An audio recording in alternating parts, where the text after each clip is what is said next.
বাংলাদেশ বর্তমান ধর্মমন্ত্রী ডক্টর খালিদ হুসাইন 4টা উপদেশ দিয়েছেন সুন্দর সমাজ গড়ার জন্য।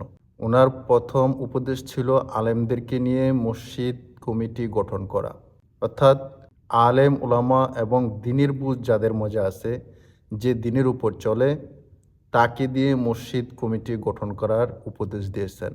দ্বিতীয় হচ্ছে বাজার কমিটি সৎ ব্যবসায়ীদেরকে নিয়ে করা, অর্থাৎ যে সৎ ব্যবসায়ী তাকে দিয়ে বাজার কমিটি গঠন করার জন্য বলছেন।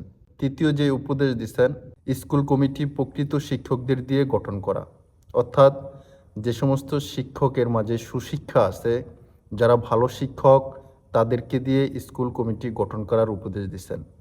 4 নম্বর হচ্ছে সমাজে যারা সৎ এবং সত্যবাদী, তাদের হাতে সমাজের দায়িত্ব দেওয়া, অর্থাৎ হোক সে বড়লোক, হোক সে মধ্যবিত্ত, হোক সে নিম্নবিত্ত, সে যেই হোক না কেন, যে সৎ এবং সত্যবাদী, তার হাতে সমাজের দায়িত্ব দেওয়ার জন্য উপদেশ দিচ্ছেন। আপনি আপনার মসজিদ থেকে শুরু করুন, আপনি আপনার বাজার থেকে শুরু করুন, আপনি আপনার স্কুল থেকে শুরু করুন, আপনি আপনার সমাজ থেকে শুরু করুন।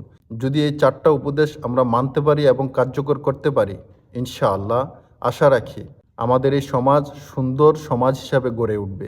আল্লাহ তাআলা আমাদেরকে এই 4টা উপদেশকে কার্যকর করার তাফিক দান করুন।